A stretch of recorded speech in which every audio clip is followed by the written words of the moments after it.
Well, hello everyone. Today I'm going to show you how to change the thumbnail for your YouTube Shorts videos. Go to YouTube, logged in. To be clear, that's the main site, not YouTube Studio. And there, you'll go to the bottom right and click on You.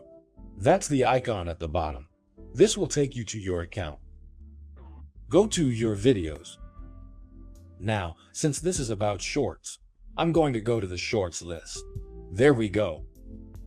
Here, you see, I'm choosing the first one at the top. Then, I'll go to the three that's on the right, you see, right here. Here, I click on Edit. Now, I click on the little pencil icon that's on the video's thumbnail. And here you see at the bottom, I can choose what I want.